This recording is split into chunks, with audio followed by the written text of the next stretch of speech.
Selamat siang pemirsa, saya Kina Sution kembali hadir menemani Anda dalam Sumut hari ini siang. Siang ini kami telah merangkum sejumlah informasi terkini diantaranya. Seorang mekanik di Medan tewas tertimpa badan truk. Seorang bocah perempuan di Nias Utara hilang tanpa jejak. Bapak Paslon Bupati Humbaas bertarung lawan kolom kosong di Pilkada 2020.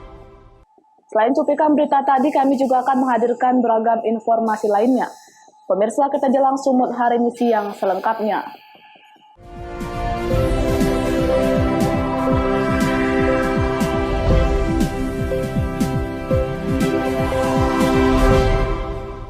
Pemirsa, truk angkut puluhan ton limbah padat terbalik dan menimpa mobil yang melintas di Jalan Lintas Medan Belawan.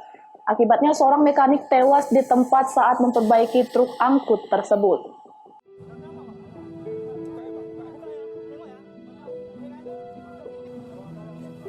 Seorang mekanik bernama Zainal Abidin, warga Pasar 5 Medan Marelan, tewas tertimpa badan truk saat sedang memperbaiki roda belakang truk bermuatan limbah padat minyak goreng di kawasan Jalan Komodor Laut Yosudarso, kilometer 16,5, Kecamatan Medan Deli, Sumatera Utara. Melihat kejadian itu, warga langsung bergotong royong membantu mengevakuasi jasad seorang mekanik, dan satu orang lainnya dinyatakan selamat dari mobil sedan yang juga tertimpa badan truk tersebut. Warga bersama petugas kepolisian melakukan evakuasi korban tertimpa dan terjepit di antara roda dua belakang menggunakan alat berat. Keluarga korban mobil sedan mengatakan kejadian bermula saat truk angkut tersebut mengalami kerusakan pada as roda belakang. Mekanik pun seketika langsung memperbaiki, namun naas alat pendongkrak kendaraan tersebut patah kemudian menimpa korban dan satu unit mobil yang hendak melintas di kawasan tersebut. Ininya patah bang, bengkak. Tadi dibawa ke tukang kusuk bang, ketimpa sama mobil itu bang. Jadi kejadian awalnya seperti apa bang, kalau bisa diceritakan? Kejadian awalnya saya kurang tahu persis, cuman kan mobil kakak saya itu lewat dari samping, lewat dari samping, mobil jalan dari samping, ketimpa sama mobil ini lagi diperbaiki bang. Mobil besar lagi diperbaiki, mungkin bannya bocor, jadi oleng nimpain mobil kakak saya. Dalam mobil ada berapa orang bang? 2 orang bang. Petugas Satlantas Polsek Medan Labuhan yang tiba di lokasi kejadian langsung melakukan olah TKP. Kini korban dibawa ke Rumah Sakit Pirnadi Medan untuk divisum sebelum disemayamkan di rumah duka.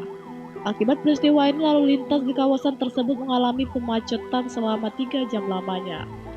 Wahyu Pratama melaporkan untuk Evarina TV. Selain itu, pemirsa, bakal pasangan calon wali kota dan wakil wali kota Medan, Bobi Afif Nasution dan Aulia Rahman, resmi mendaftarkan diri ke KPU pada hari pertama pembukaan pendaftaran Jumat 4 September. Menantu Presiden Jokowi ini tiba di kantor KPU Medan dengan mengendarai motor Vespa.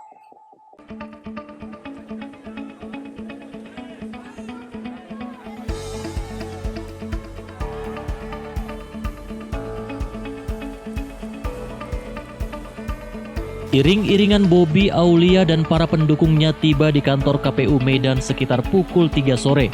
Ratusan pendukung lainnya telah menanti bakal pasangan calon wali kota dan wakil wali kota Medan ini di sekitar kantor KPU Medan. Pasangan Bobi, Aulia tiba di kantor KPU dengan mengendarai Vespa. Mereka berdua juga kompak mengenakan jeans yang bercirikan anak muda. Selama ini Bobi memang dicitrakan sebagai anak muda yang akan membawa perubahan untuk kota Medan. Bakal pasangan calon ini didukung oleh 8 partai, yakni PDI Perjuangan, Gerindra, Golkar, Nasdem, P3, PAN, dan Hanura. Mereka pun menguasai 39 kursi dan 50 kursi di DPRD Medan. Usai menerima berkas pendaftaran dari bakal pasangan calon dan partai pendukung, KPU langsung melakukan verifikasi untuk memastikan sudah lengkap atau belum. Proses verifikasi berlangsung 3 jam lebih dan melalui rapat pleno cepat, kira-kira pukul 6:30 malam, berkas pendaftaran Bobi Aulia dinyatakan lengkap oleh KPU. Bobi menyebut dalam waktu dekat fokus utama mereka adalah konsolidasi dengan partai pendukung serta menguatkan tim pemenangan. Adapun dua program utama yang mereka usung adalah reformasi birokrasi karena masih banyak dijumpai kasus korupsi di Medan dan fokus menyelesaikan masalah pandemi COVID-19.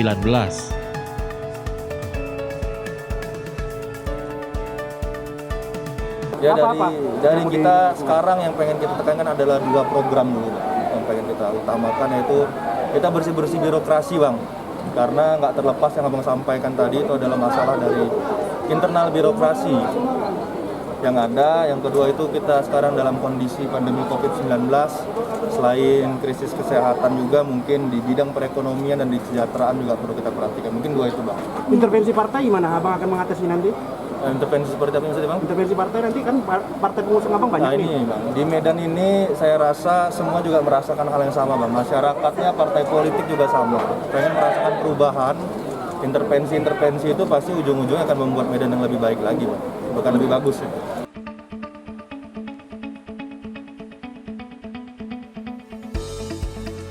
Usai berkas dinyatakan lengkap, tim verifikasi KPU masih melakukan pemeriksaan lanjutan. Jika ada yang salah, bakal pasangan calon akan diberi waktu 2 hari untuk melakukan perbaikan, yakni pada 14 hingga 16 September mendatang. Adapun lawan Bobi Aulia pada Pilkada Medan kali ini, yakni mantan kader PDI Perjuangan Ahyar Nasution yang dipasangkan dengan kader PKS Salman Al-Farisi. Daniel Pekwali melaporkan untuk Evarina TV.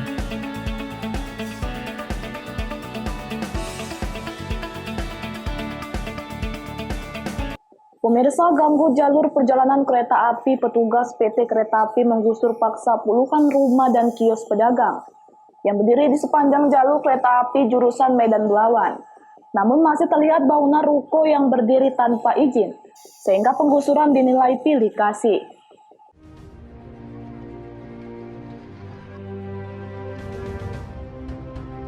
Petugas kereta api dibantu ratusan petugas gabungan dari TNI, Polri, dan Satpol PP langsung melakukan penertiban rumah dan kios pedagang yang telah berdiri puluhan tahun di kawasan Jalan Besar Belawan, Sumatera Utara. Penertiban yang dilakukan dengan membongkar rumah dan kios pedagang milik warga yang berjarak 4 meter dari sisi kiri dan kanan lintasan kereta api dengan menurunkan alat berat. Meski dalam penertiban tidak ada perlawanan, namun warga memilih untuk membongkar sendiri bangunan rumah dan ruko yang berdiri di sepanjang jalur lintas kereta api. Penggusuran ini mengakibatkan warga terancam kehilangan mata pencaharian sebagai pedagang. Salah satu warga mengatakan mereka merasa dirugikan karena terdapat bangunan ruko yang berdekatan dengan kereta api tidak dibongkar. Dan warga merasa kecewa atas tidak adanya solusi terbaik yang diberikan selain dilakukannya penggusuran. Rakyat kecil yang jualan dapat dagangan di sini harus digusur, dibuang, dicampakkan. Gimana pemberdirian pemerintah ini? Ibaratnya ada pilih kasih ya Bang? Pilih kasih. Kenapa? Karena perjanjian PJK, batas patok PJK tidak akan digusur. Di luar patok PJK itu punya Pemda, bisa Bapak menempati. Sekarang mana ditempati, digusur semua. Kenapa ruko itu tidak digusur? Nah, Berarti itu melalui PJK sendiri itu Pak? mengenai itu kan patok PJK masih ada dalam ruko itu. Iya. Nah, jadi kita bilang itu muncul dengan kebaikannya di mana? Cari kesimpulan baiknya untuk masyarakat kecil, masyarakat pedagang kecil ini. Abang udah berapa tahun berdagang? Saya berdagang di sini udah 10 tahun. Dalam penertiban rumah dan kios pedagang, diduga pilih kasih yang dilakukan petugas. Saat ini PT Kereta Api Cabang Belawan belum bisa memberikan keterangan atas tindakan tersebut kepada awak media. Wahyu Pratama melaporkan untuk Evarina TV. Seorang bocah perempuan di Nias Utara hilang tanpa jejak. Beritanya akan hadir sesaat lagi.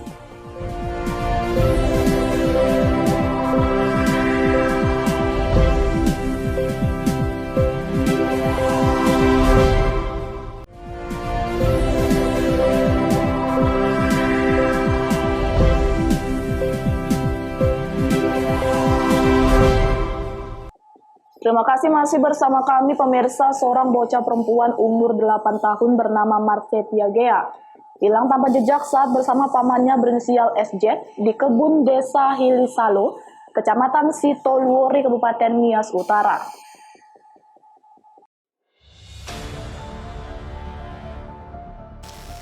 Peristiwa hilangnya seorang bocah perempuan bernama Marsetia Gea terjadi pada 25 Juli 2020 lalu, sekitar pukul 21 waktu Indonesia Barat.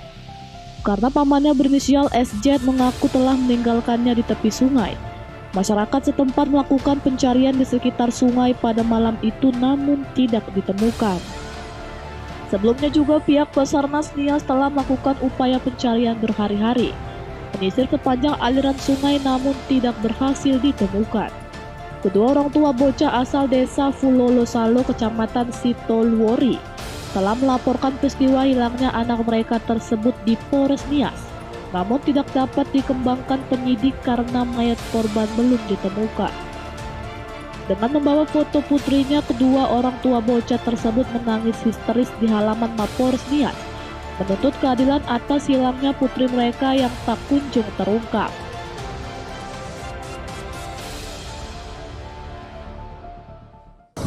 Ya mungkin dia merasa ya namanya dia anaknya kan, tapi dia kan sudah membuat laporan ya, ibu itu sudah membuat laporan ke Polsek Pemberua, dan kita pun masih dalam melakukan pencarian anaknya sampai sekarang kan belum diketemukan ya, tapi kita selalu masih berusaha untuk mencari keberadaan anak daripada ibu tersebut.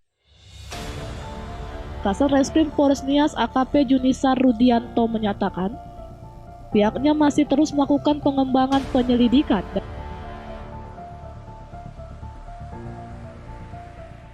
Dugaan kami di sini adalah jangan-jangan anak itu telah dibunuh, ya. Ini dugaan sehingga sampai jasadnya tidak ditemukan sampai sekarang ini. Kami mengharapkan bagaimana proses hukum yang berlaku yang ada di Indonesia ini sehingga keadilan tetap ada dan hukum juga bisa berlaku. Algomano Zega melaporkan untuk Evarina TV.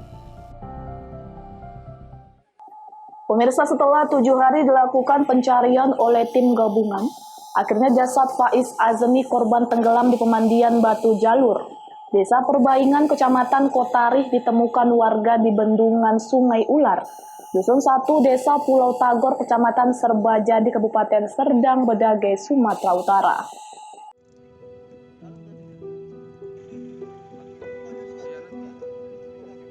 Inilah lokasi penemuan jasad Faiz Azmi, 15 tahun, warga desa Pematang Kasih, Kecamatan Pantai Cermin, Kabupaten Serdang Bedagai. Ia tenggelam saat mandi-mandi bersama rekan sebayanya di pemandian Batu Jalur, Desa Perbaingan, Kecamatan Koatri, Kabupaten Serdang Bedagai pada Minggu 30 Agustus 2020 lalu. Jasad korban ditemukan di bendungan Damsei Ular di Dusun 1, Desa Pulau Tagor, Kecamatan Serbajadi, Kabupaten Serdang Bedagai. Jasad korban ditemukan oleh Suwanto, warga sekitar yang saat itu hendak menjala ikan di lokasi. Korban terbawa arus sejauh 15 km dari lokasi korban tenggelam. Penemuan jasad korban tersebut disampaikan ke pihak pemerintahan desa, kemudian diteruskan ke pihak kepolisian dan ke pihak keluarga. Korban yang merupakan anak tiri dari Sutresno, Kepala Desa Pematang Kasih, Kecamatan Pantai Cermin ini pun dibawa ke rumah duka dengan menggunakan mobil ambulan. Usai disolatkan, jenazah Faiz Azmi kemudian dimakamkan di tempat pemakaman muslim desa tersebut. Isak tangis keluarga serta kerabat korban pecah saat jenazah dibawa menuju pemakaman.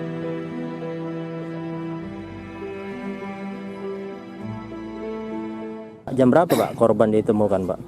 Korban ditemukan sekitar jam 5.30 ataupun setengah 6 pagi tadi, yang mana anak tersebut merupakan anak kepala desa Pematang Kasih, Kecamatan Pantai Cermin. Ditemukan di mana Pak? Ditemukan di irigasi desa Pulau Tagor, Kecamatan Serbajadi. Korban sekarang sudah dimakamkan di pemakaman TPU di Pematang Kasih.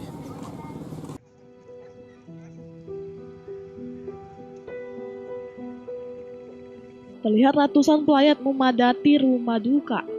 Dan Camat Pantai Cermin, Aminuddin, serta para kepala desa juga turut hadir memberikan ucapan bela sungkawa kepada keluarga yang ditinggalkan. Abdul Malik melaporkan untuk Eva Rino TV.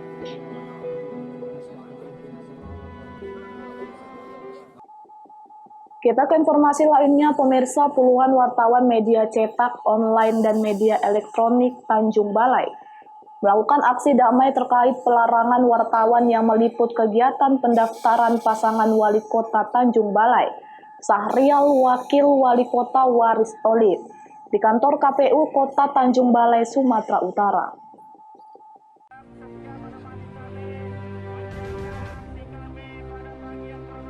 Puluhan wartawan Tanjung Balai melakukan aksi damai, bentuk solidaritas terhadap sejumlah wartawan yang menjadi korban pelarangan di kantor Komisi Pemilihan Umum Kota Tanjung Balai, Sumatera Utara pada tanggal 4 September 2020.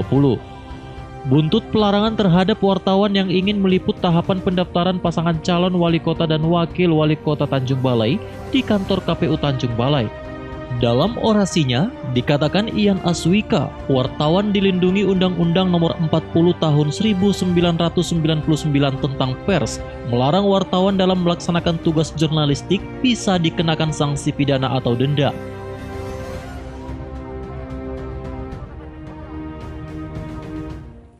Mencoreng kemerdekaan pers yang dijamin oleh Undang-Undang Nomor 40 Tahun 99. Jadi aksi kita hari ini membela kepentingan wartawan yang dilarang meliput, dan kita akan melaporkan persoalan ini ke ranah hukum. Ingat, Undang-Undang Nomor 40 menjamin kemerdekaan pers. Bagi siapapun yang melarang, menghalangi tugas jurnalistik, ada sanksi pidana maupun denda di dalamnya. Kita akan laporkan Ketua KPU Tanjung Balai, Luhut Perlinggoman Sihaan, ke Polres Tanjung Balai maupun ke DKPP, karena kita menilai integritas beliau sebagai Ketua PU ini macam.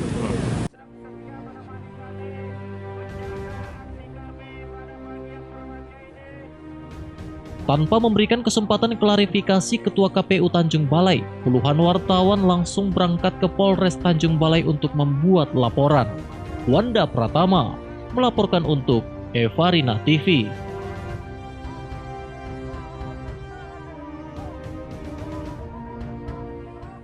Pemirsa, Sumut hari ini akan kembali dengan informasi menarik lainnya. Tetaplah bersama kami.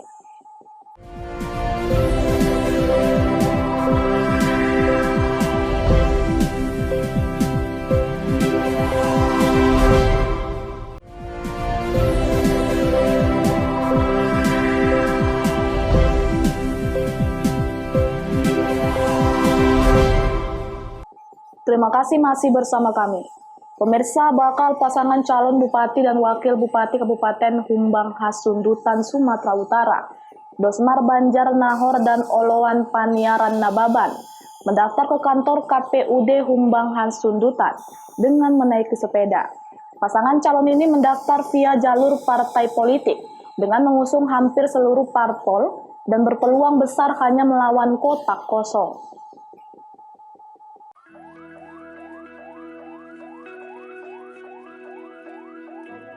Bapaslon Bupati Kabupaten Humbang Hasundutan Dosmar Banjar Nahor dan Oloan Paniaran Nababan menaiki sepeda dari kantor DPC PDI Perjuangan hingga kantor KPUD Humbang Hasundutan untuk mendaftarkan diri pada Pilkada 9 Desember mendatang. Kedatangan mereka disambut oleh ratusan pendukung yang telah terlebih dahulu menunggu di sekitaran lokasi kantor KPUD. Namun karena aturan protokol kesehatan yang diterapkan, masa pendukung Bapaslon tersebut tidak diperkenankan memasuki area KPUD guna menghindari kerumunan. Kepada sejumlah wartawan seusai mendaftar, Dosmar Banjar Nahor menyampaikan rasa percaya dirinya untuk kembali memenangi Pilkada Desember nanti. Menurutnya, berjuang melawan kolom kosong akan cenderung lebih mudah karena total 25 kursi di DPRD Kabupaten Humbang Hasundutan telah sepakat mengusung dirinya.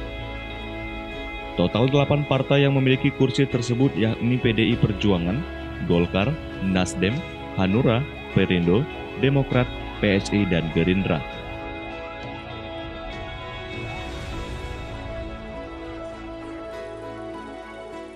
oleh dari Abang? Yang pertama, di Humbang ada 8 partai yang punya kursi memberikan rekomendasi dan dukungan untuk pencalonan pada hari ini. Itu partai yang terutama Bang? Dari mana Bang? Sama aja semua, penting ada 8 partai. Kita tidak ulatkan, tapi semua partai memberikan bisa terkait untuk pilkada tahun 2020 ini. Bang, informasi Bang bahwasanya ada Golkar juga mau akan maju Bang, ini bagaimana Bang? Kan udah selesai tadi, udah beres. Sudah. Nah, udah selesai. Harapan ke depannya Bang? Ya, harapan ke depan kita mau maju untuk putaran kedua ini agar pertanian yang sudah kita mulai itu semakin lebih baik ke depan. Itu menjadi harapan kita.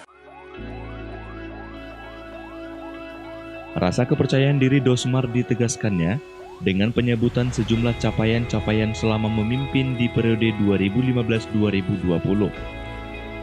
Salah satu capaian yang menurutnya akan tetap terpilih adalah semakin pesatnya perkembangan pertanian dan pariwisata di daerah itu. Dia juga mengatakan akan ada ribuan hektar lahan pertanian yang akan kembali ke pangkuan masyarakat setelah diperjuangkannya untuk lepas dari konsesi PT TPL. Dosmar menyebutkan saat ini Humbang Hasundutan juga akan menjadi sentra pertanian atau food estate nasional.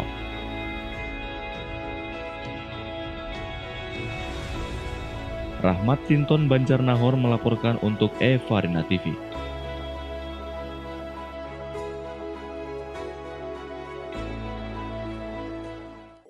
Pemirsa, untuk memanfaatkan masa pandemi COVID-19, sejumlah pemuda di Kabupaten Aceh Utara dari komunitas Meurunok Bonsai Kelapa Ule Madon membuat tanaman bonsai dari kelapa.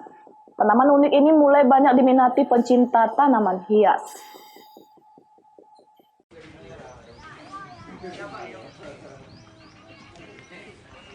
Ada banyak jenis bonsai yang biasa kita temui, mulai dari pinus, cemara, dan juga beringin. Namun berbeda yang dilakukan oleh sejumlah pemuda pengrajin tanaman hias di Aceh Utara ini. Mereka justru membuat tanaman bonsai dari kelapa. Para pengrajin tanaman hias ini juga membentuk sebuah komunitas yang diberi nama Komunitas Meruno Bonsai Kelapa Ule Madon.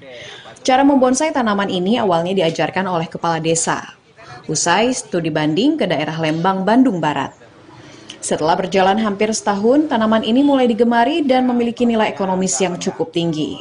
Untuk membentuk tanaman ini, pengrajin hanya perlu mencari beberapa bibit kelapa jenis tertentu, seperti kelapa gading merah, kelapa gading susu, dan juga kelapa albino. Mulanya kelapa dibersihkan dari kulit, setelah dibersihkan barulah buah kelapa disemai. Proses ini membutuhkan waktu hingga 2 bulan. Setelah tunas tumbuh, pengrajin baru membentuk kelapa sesuai dengan keinginan. Kalau memang mulai sudah 2 tahun yang lalu, karena ada umurnya bonsai kita sudah 2 tahun, tapi kita buat komunitas baru sekitar COVID-19 ini. Sekitar 9 bulan. 9 bulan. Nah, itu baru kita bikin komunitas Meruno Bonsai Aceh Ule Madon.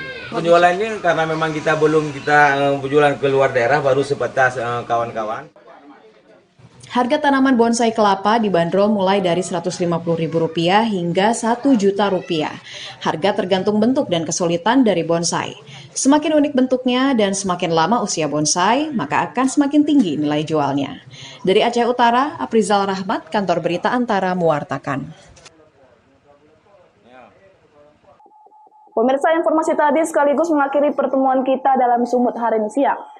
Saya Kina Sutian mewakili kerabat kerja yang bertugas pamit undur diri dari hadapan Anda. Terima kasih atas kebersamaan Anda dan sampai jumpa.